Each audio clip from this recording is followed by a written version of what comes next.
How's it going, guys? It's Morgan here, and today we're going to be looking into base building in Project Zomboid.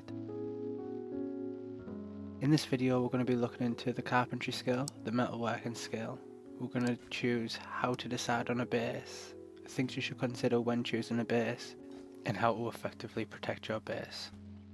For this video we've chose rosewood as our starting town. Some spots you can use as a base are here, here, and here. The block I've circled here is good because it's 5 buildings that are already encased in high fencing, meaning you only have to block off the entrance to the road on either side to stop the zombies from being able to get in. The 2 buildings circled down here are both good as they're very isolated away from the rest of Rosewood, but are easily accessible by vehicle and by foot and easily defendable. Finally, the fire station is a very good choice, especially for starters, as it's near the police station, which contains a lot of guns, and is also a double-storied building full of supplies including axes and other tools, and has a double garage for you to store your vehicles in.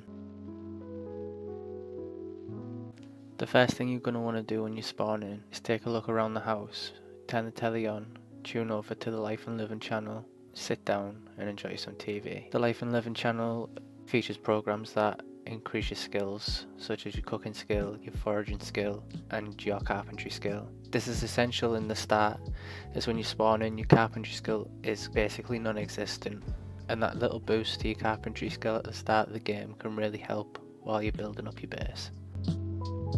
A good thing to do at the start of the game is to look for skill books as well, especially the carpentry book.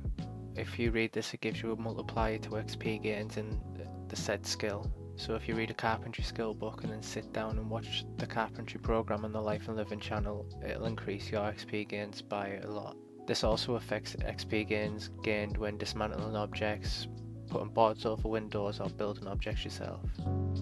Now, assuming you took my advice and sat down and watched the Life and Living channel, the next thing you're going to want to do is go out and hunt for some tools.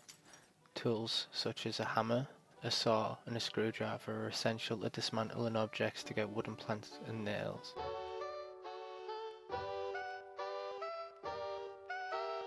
Once you've found the location that you want your base to be in, you should start dismantling all the wooden objects in this house, save for maybe a cupboard to store some kitchen items in, a bed to sleep in, and maybe some storage upstairs for the time being.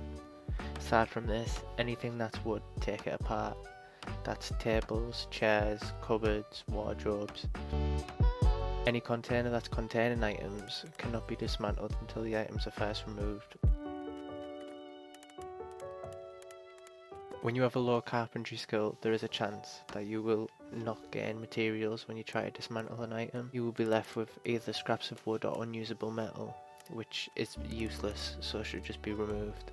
As your carpentry and metalworking skills improve, the chance of you gaining usable items from dismantling objects increases.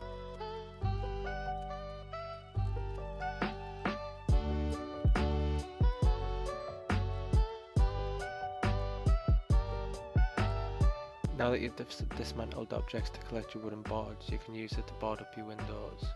Wooden barricades provide 1000 HP per plank up to 4000 HP per side. Both sides of a window can be barricaded. 3 planks or more will block line of sight to the outside, stopping zombies from seeing in and you from seeing out.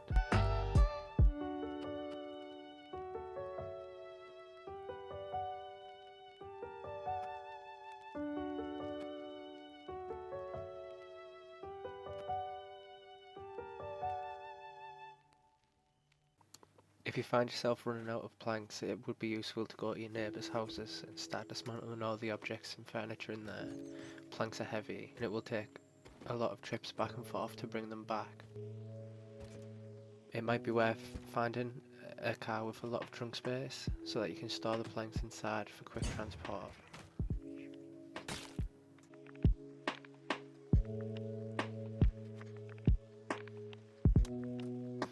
As you can see here, while I'm dismantling objects, I'll be bringing the planks to the top of the stairs so they're all in one spot for easy transport, rather than having to go backwards and forwards collecting them in each room.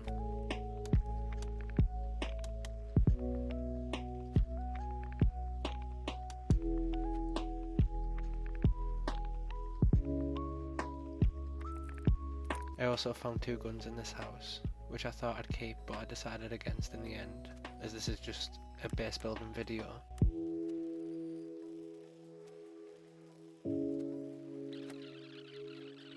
Here I watched some of the carpentry channel and gained a skill point in carpentry. Then I dismantled more of the furniture, moving it all to the front of the house so that when I left I can easily just make trips back and forth to grab it.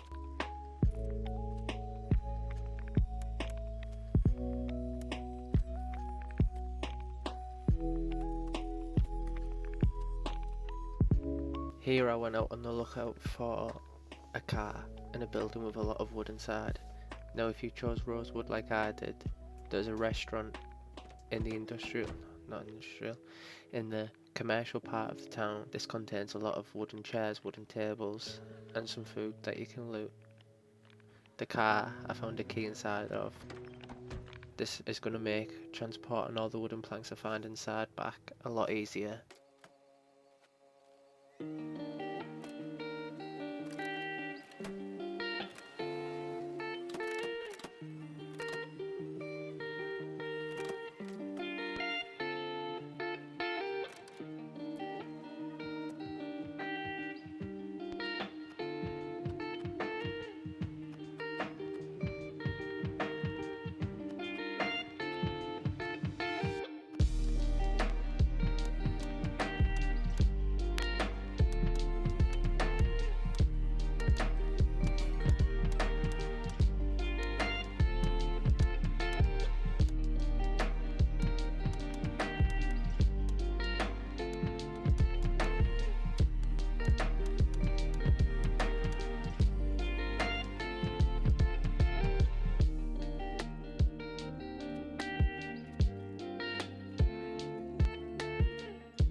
Once you've gathered all the planks that you need, you can go ahead and finish boarding up the windows and doors in the house, leaving one entrance open.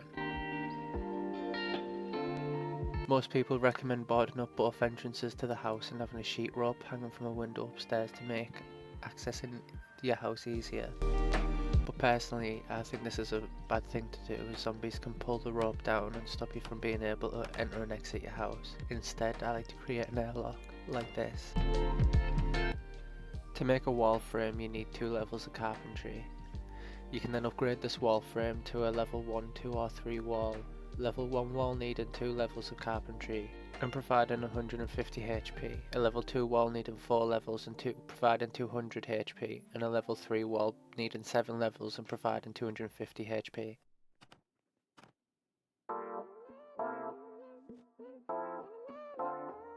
You can then craft a door frame, as so. To make a door, you can't just pick up doors that are placed around the house. You need to dismantle them to take the hinges and door handles off of them and then build a new door, as so.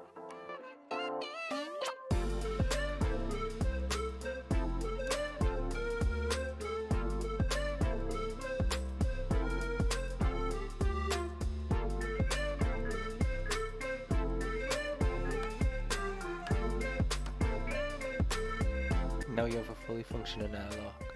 Please note though that this is not fully secure. Zombies can break down both doors, but they can also break down windows even when they've been boarded up. It just takes them a longer time and gives you more time to plan an escape.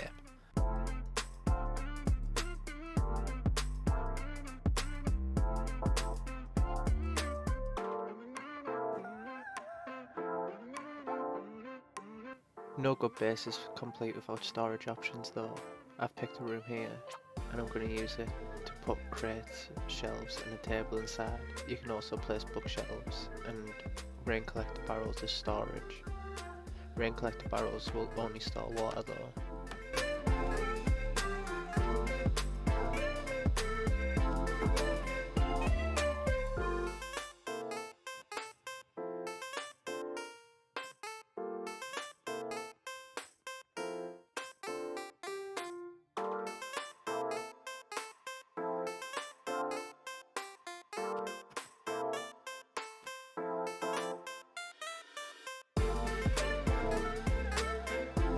The last essential item needed in a base is a generator.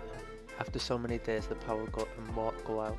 If you have a generator and you connect it to your house and you power it with petrol, it means that you can keep the power running, keeping food fresh and the lights on.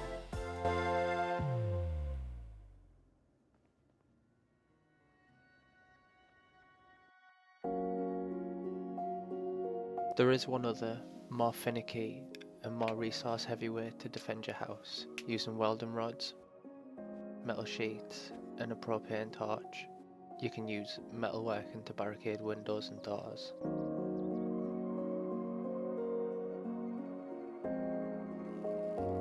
Metal sheet barricades use one large metal sheet in order to cover a window completely. They provide 5000 HP and block out line of sight. I also forgot to mention metal bar barricades. They use 3 metal bars and also provide 5000 HP to a window, but with the benefit of being able to have line of sight to the outside. Propane torches have a finite amount of propane inside of them but can be refilled using a propane tank. As you can see on screen now, propane tanks can refill a torch a total of 16 times.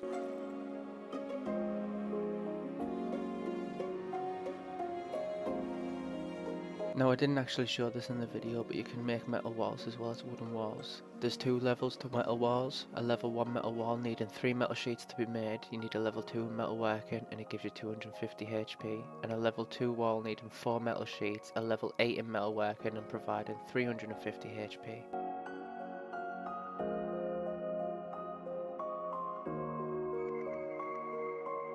Now you may be wondering, well, where do I get metal parts from? As well as being able to scavenge them, you can dismantle metal objects such as refrigerators, ovens, scrapped cars, baths and toilets, even though I'm pretty sure toilets are made out of ceramic and not metal. Once you have a propane torch and a welder's mask, you can go around finding metal objects, dismantling them, taking the small pipes, small sheets, large sheets, etc. and using this to upgrade your base. Most wooden buildables have a metal counterpart. Wooden crates have a metal counterpart in metal crates, and there's also metal shelves and metal lockers you can craft.